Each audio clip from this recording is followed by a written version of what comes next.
શું ફ્રેન્ડ્સ, તમે પણ તૂટેલા ઝારાને કચરામાં ફેંકી દો છો? તો આજે આપણે તૂટેલા ઝારામાંથી સરસ મજાની વસ્તુ બનાવીશું જે દરેક લેડીઝોને કામમાં આવશે. સૌથી પહેલાં તો આપણે આ રીતના ઊન લઈ લેવાની છે અને આ રીતે આપણે વારાફરતી આ ઊનને આ ઝારામાંથી આ રીતે પોરવીને આ રીતે ગોળ ગોળ રાઉન્ડ કરીને આ રીતે આખા ઝારામાં આ રીતે આપણે કરી લેવાની છે. મેં અહીંયા દૂધિયા કલર લીધો છે. તમને જે ગમે અને તમારી પાસે જે હોય તે તમે આમાં યુઝ કરી શકો છો. આ રીતે આખી રીંગ આપણે આ રીતે ઊનથી કરી લેવાની છે. ત્યાર પછી આપણે આ રીતે હાથાના ભાગમાં પણ આ રીતે આપણે સરસ રીતે આ રીતે ગોળ રાઉન્ડ કરીને આ રીતે ઊનને આ રીતે વીંટી લેવાની છે. તો ફ્રેન્ડ્સ, આ રીતના ઝારો મારી પાસે પડ્યો તો જે વચ્ચેનો ભાગ છે તે આપણે તૂટી ગયો તો તેનો આપણે આ રીતે રીયુઝ કરી શકીએ છીએ. આ રીતે આપણે સરસ રીતે આ રીતે પછી કાતરેથી કટ કરી લેવાનું છે. આ રીતે ફરતી બાજુ આપણે આ કલરની ઊન લેવાની છે.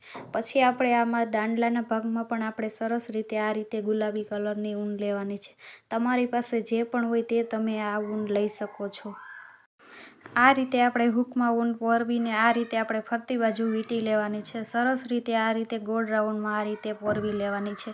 ત્યાર પછી આપણે છેડાના પગમાં આ રીતે ગ્લુગનથી ગ્લુ લગાવીને તેને સરસ રીતે આ રીતે ચોંટાડી દેવાનું છે જેથી કરીને આ ઊન નીકળી ન શકે. ત્યાર પછી આપણે હૂકના ભાગમાં પણ આ રીતે ઊનને વીંટી લેવાની છે. આ રીતે આપણે તેમાં સિંગલ ઊન રાખીને આ રીતે સરસ રીતે ફરતી બાજુ આ રીતે વીંટી લેવાની છે. તો ફ્રેન્ડ્સ, તમારી પાસે આ રીતના તૂટેલો ઝારો હોય તો તેને તમે કચરામાં અથવા ભંગારમાં ન દેતા અને આ રીતે તમે આ આઈડિયા એકવાર જરૂર ટ્રાય કરજો. સરસ એવો આઈડિયા છે અને આ આઈડિયા તમને જરૂર કામમાં આવશે. આ રીતે આપણે સરસ રીતે આ રીતે એક સિંગલ ઊન રાખીને આ હૂકમાં પોરવી દેવાનું છે. ત્યાર પછી આપણે આ રીતે વ્હાઇટ કલરની ચિપ્સ લગાવેલી છે ફરતી બાજુ. તમારી પાસે હોય તો લગાવવાની, નહીંતર એમનેમ પણ ચાલે.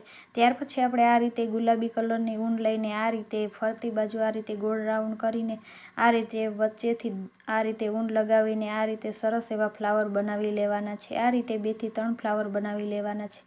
પછી આ રીતે બે સાઈડથી વચ્ચેથી કટ કરીને કાતરેથી સરસ એવા આ રીતે ફ્લાવર બનાવી લેવાના છે. પછી આપણે તેને દાંડલામાં આ રીતે સરસ એવા લગાવી લેવાના છે.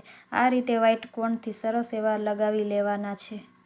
તો ફ્રેન્ડ્સ, તમને આઈડિયા કેવો લાગ્યો તે કોમેન્ટમાં જરૂર કહેજો અને પસંદ જ આવ્યો હોય તો લાઇક, શેર અને સબસ્ક્રાઈબ જરૂર કરી દેજો.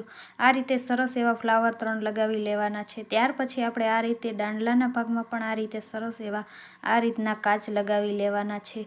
તમારી પાસે હોય તો લગાવવાના, નહીંતર એમનેમ પણ ચાલે. પણ આપણે આ રીતે મારી પાસે કાચ પડ્યા હતા તો મેં અહીંયા કાચ લગાવેલા છે. આ રીતે સરસ એવા કાચ લગાવી લેવાના છે.